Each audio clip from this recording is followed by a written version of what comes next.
Supreme court ने स्वतः संज्ञान लिया है। ये वही सुप्रीम कोर्ट है जो बंगाल में इतने वर्षों से हिंसा हो रही है। फिर मैं बोलूँगा, नंबर्स आप देखिए, 2 लड़की, मान लीजिए रेप हो गया, और बंगाल में जो स्टेटमेंट है यार, पढ़ो जाके कभी, चुनाव के बाद क्या हुआ था। 5 टीएमसी वर्कर ने एक महिला का, भाजपा कार्यकर्ता की वाइफ का रेप किया था। एक 60 साल की वृद्धा थी, उसके पोते के सामने उसका बलात्कार, गैंग रेप हुआ है। और ये एक कहानी नहीं है, इससे अधिक नृशंस कहानियां हैं। और ऐसा नहीं है कि उसकी मीडिया में चर्चा नहीं हुई, खूब चर्चा हुई। आज जिस तरह से एक क्लिप पहुंच गया इस सीजेआई चंद्रचूड़ के पास, तो क्या उसके पास बंगाल की हिंसा पे नहीं पहुंचा? कलकत्ता हाई कोर्ट के जजों ने जो बोला है बंगाल को लेके, वो क्या इन तक नहीं पहुंचता है? तब तुम स्वतः संज्ञान क्यों नहीं लेते हो? क्योंकि तुम दोगले हो।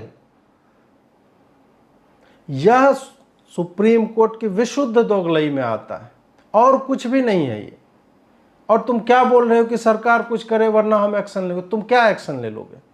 तुम्हारी औकात उस कुर्सी पर बैठने के बाहर कुछ भी नहीं है। तुम पुलिस को भी नियंत्रित नहीं कर सकते हो। ये सब डायलॉगबाजी बहुत अच्छी लगती है चंद्रचूड़ जी। कुर्सी पे बैठे हुए हैं आप, आपको सुनने वाले लोग हैं, लाइव ट्वीटिंग होता है तो अच्छा लगता है कि हाँ चंद्रचूड़ ने बोला एक्शन। क्या उखाड़ लोगे तुम? तुम्हारी कार कल कोई रास्ते में रोक लेना, तुम साले कार से उतर के उसको नहीं हटा सकते हो, ये तुम्हारी पावर है। और तुम बोल रहे हो कि तुम एक्शन लोगे। जहां बोलना होता है वहां तुम्हारे मुंह में दही जम जाती है।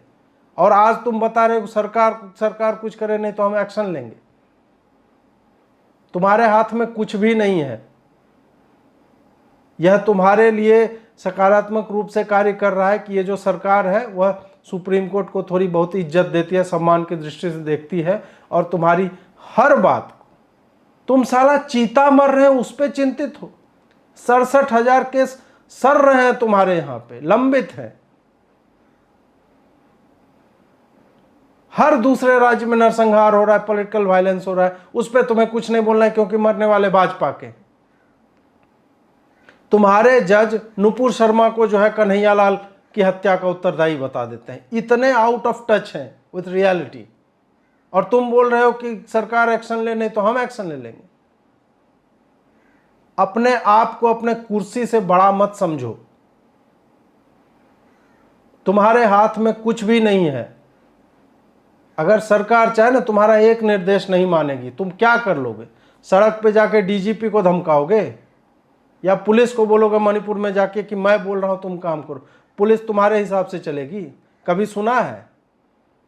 पुलिस के सामने 2 ही निर्देश देने वाले लोग होते हैं, राज्य का मुख्यमंत्री, होम मिनिस्टर, या फिर 355 या 356 लगा दे तो फिर राष्ट्रपति या प्राइम मिनिस्टर के उस पर चलेगा।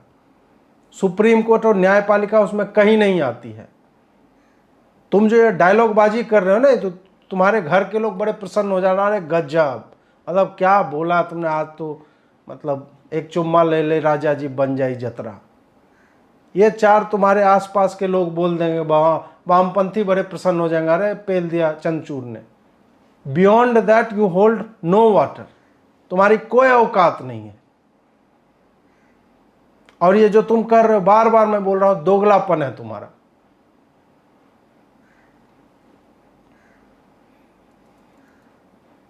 ऐसा करो चंद्रचूड़ जी, इस्तीफा दे दो और किसी पार्टी की सदस्यता ले लो।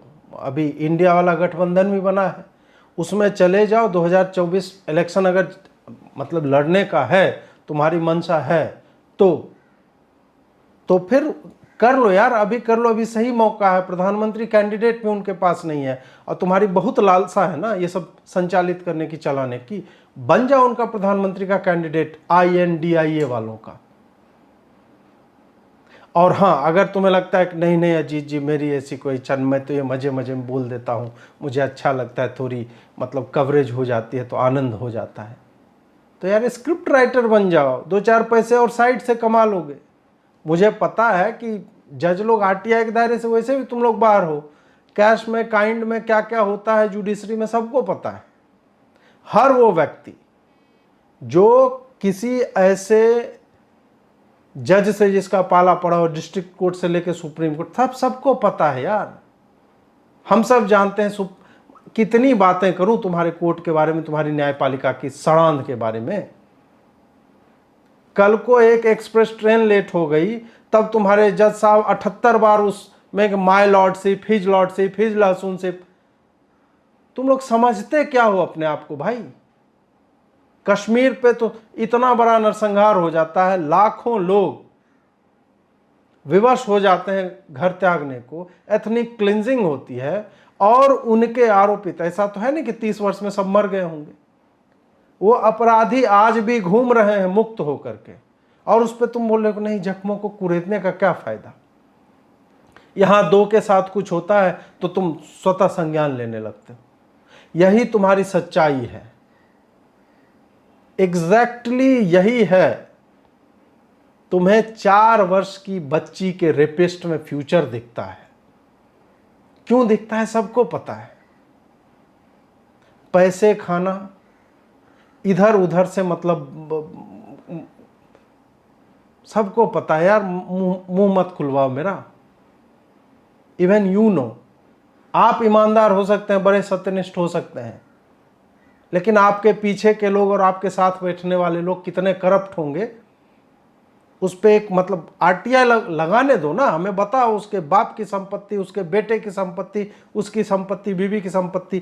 क्यों तुम्हारा आज भी संपत्ति का ब्यौरा वाला सुप्रीम कोर्ट पे ब्लैंक है? तुम अगर इतने ही पारदर्शी तरीके से बिहेव करना चाहते हो, क्यों वो हिस्सा ब्लैंक है? क्यों नहीं संपत्ति का ब्यौरा दे पाते हो? ये सारे वो प्रश्न है कि ये जो कूदते हो ना, इस कूदने से पहले तुम्हें अपने अंतर्मन में झांकना होगा कि तुम्हारी संस्था जो है ना, एक बौड़म संस्था बनकर रह गई है, जिसका कोई अस्तित्व नहीं। हर आदमी लेफ्ट, सुप्रीम कोठा कहते हैं यार, तुम्हें शर्म कर लो थोड़ी सी। मैं नहीं कहता हूं, कभी जाके कमेंट में पढ़ो कितने लोग तुम्हें सुप्रीम कोठा कहते हैं। कोठा मतलब वेश्यालय। अब इसके डिटेल में मैं नहीं जाऊंगा, कम कह रहा हूं, अधिक समझो।